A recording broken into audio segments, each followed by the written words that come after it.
अरे भाई क्या राइड आई है। ओ भाई नीचे एक और राइड बढ़ी। अरे एक और 161 रुपये की राइड भाई, ये बढ़िया लग रही है मुझे तो, इसे उठाते हैं। चली गई 110 रुपये की। अरे अरे यार ये कोई रुक क्यों नहीं रही है, समझ में नहीं आ रहा है। ये ले सारी की सारी गायब हो गई। भाई ऐसा लगा जैसे बाढ़ आई और बाढ़ आने के बाद एकदम से सूखा पड़ गया। अब कोई राइड नहीं आ रही, देखो शांत हो गया। ये ओला का भी ना हिसाब किताब कुछ सब। ये आई भाई 209 रुपये से 214 रुपये की, इसको उठा लेते हैं भाई। 17 किलोमीटर की राइड है कुल। उठ जा उठ जा उठ जा उठ जा उठ जा उठ जा उठ जा। उठ गई नहीं, उठी उठी उठ गई। चलो भाई ये आया है मज़ा कि 17 किलोमीटर के हमको मिलेंगे कम से कम 210 रुपये। तो चले आज के दिन की करते हैं भाई शुरुआत 210 रुपये की राइड के साथ। और दोस्तों वीडियो में बने रहना क्योंकि कुछ महत्वपूर्ण बातें आपसे करनी है, वो आगे चल के करते हैं, पहले इनको उठाते हैं। 210 रुपये की ये राइड कर दी है हमने कंप्लीट HCL के पास। जी हाँ, सेक्टर 127 की ये राइड थी। और अगर पैसे दिखाएं तो इसके अंदर भाई हमें कितने मिले हैं, तो वही जो अमाउंट आई थी 209 रुपये। भाई कस्टमर ने 209 रुपये ही दिए हैं, ज़्यादा नहीं दिए। हालांकि हमने 214 मांगे थे, लेकिन कस्टमर थोड़ा सा चालू था। खैर चलिए आगे चलते हैं। नहीं नहीं अभी नहीं, अभी नहीं इंतज़ार। जी हाँ दोस्तों, सेक्टर 127 से हमें ज़्यादा इंतज़ार करने की ज़रूरत ही नहीं पड़ी, क्योंकि एक राइड हम लेके आ गए सेक्टर 34। और यहाँ पर आते के साथ ही ये राइड बज रही है सेक्टर 67 की। इसको उठा लेते हैं क्योंकि 67 उतारने के बाद पास में ही है रेजिडेंशियल एरिया। लेकिन आप तो जानते हैं कि राइड ऐसे नहीं उठती है ओला के अंदर। ओला जब तक आपको मजबूर नहीं कर देता है कि आपको उंगली में, अरे ये देखो अब ओला क्या कह रहा है, हमारे पास तुम्हारे लिए कोई राइड नहीं है। तो कोई बात नहीं, हम इंतज़ार करेंगे जब तुम्हारे पास राइड आ जाएगी तब तुम हमें वो राइड दे देना। लीजिए दोस्तों, 80 रुपये की एक राइड नोएडा फेज 2 की आई है। लेकिन वहाँ जाना खतरे की घंटी है, क्योंकि वहाँ पर राइड ही नहीं आती है। इसलिए इसको हमने हाथ भी नहीं लगाया है और अब इंतज़ार कर रहे हैं किसी दूसरी राइड का, क्योंकि ज़्यादा देर यहाँ हम रुकने वाले नहीं हैं। आ गई वो राइड जिसका था हमें दिल से इंतज़ार। जी हाँ दोस्तों, एक राइड आई है जो कि है अम्रपाली ड्रीम वैली की। जब हम कस्टमर के पास पहुँचे तो वहाँ पर पहुँचने के बाद हमने कस्टमर को फ़ोन किया कि हम आ चुके हैं, आप भी आ जाइए। तो कस्टमर ने कहा बस थोड़ा सा इंतज़ार करिए।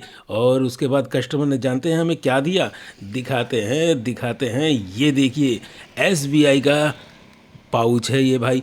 SBI बैंक से हमें ये पार्सल मिला है। कहाँ? अम्रपाली ड्रीम वैली में SBI की एक ब्रांच है, उस ब्रांच के मैनेजर को ये पाउच हमें देना है। तो ये भी अच्छा हो गया। तकरीबन 80-85 रुपये के आसपास की ये राइड है और बस इस पाउच को लेके जाना है और SBI के ब्रांच मैनेजर को देना है। लेकिन भाई इसके अंदर कुछ वैसा आइटम हुआ जो ब्रांच के लिए ज़रूरी है।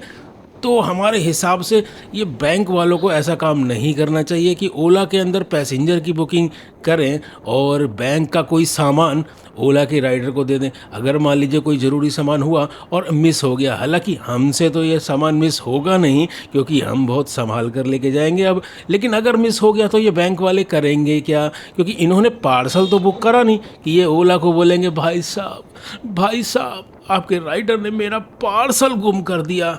क्योंकि हम तो वहाँ पर पहुँचेंगे, या हम या कोई भी जिसने पार्सल गुम कर दिया हो वहाँ पहुँच के ट्रिप एंड कर देगा और चला जाएगा और बोलेगा कि मैं तो कस्टमर को छोड़ के आया था।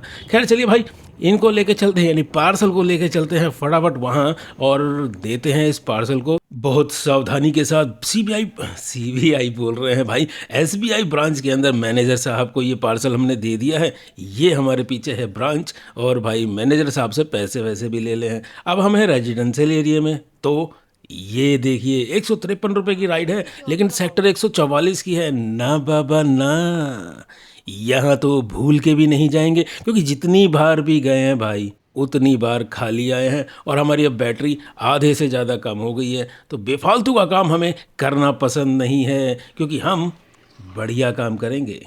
जी हाँ दोस्तों, सिर्फ 40% बैटरी बची है, इसलिए हमने ओला के अंदर होम लोकेशन लगा दी। और अगर काम की बात करें तो भाई कितनी राइड करी हैं ये आपको दिखाते हैं। तो ये 209 रुपये वाली राइड, और ये 73 वाली, और ये 85 वाली, और ये अभी एक और राइड कंप्लीट करी है। टोटल अगर बात करें इनको जोड़ के तो लगभग 430 रुपये का हम काम कर चुके हैं। और हम खड़े हैं ममूरा सेक्टर 66 नोएडा में। वहाँ से एक राइड हम यहाँ लेकर आ गए थे।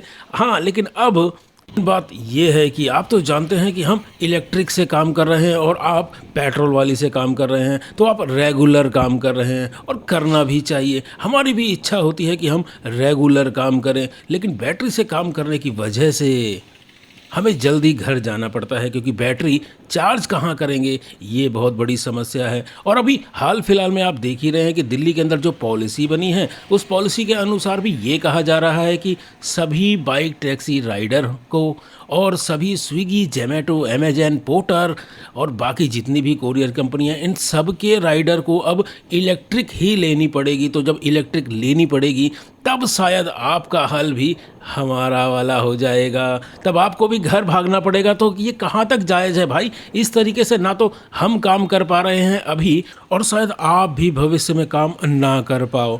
इसीलिए भाई, इसीलिए कल की डेट में जो मीटिंग होने वाली है, वहाँ पर भाई हम ये मुद्दा पूरी ज़ोर शोर से उठाने की कोशिश करेंगे, अगर हमें मौका मिला तो। और कल जो मीटिंग होने वाली है वो भाई अपना बाइक टैक्सी एसोसिएशन की तरफ से मीटिंग हो रही है, और उस मीटिंग के अंदर भाई दिल्ली के कैबिनेट मिनिस्टर श्री हर्ष मल्होत्रा जी आएंगे, जो कि बाइक टैक्सी राइडर की समस्याओं को सुनेंगे और सुनने के बाद एक प्रस्ताव बनाकर शायद गवर्नमेंट के पास भेज दें कि भाई अभी दिल्ली के अंदर ये समस्याएं हैं, नई पॉलिसी लागू करने में हो सकता है भाई ईवी के ऊपर कुछ छूट मिल जाए, हो सकता है पेट्रोल वाली बाइक को कुछ समय मिल जाए।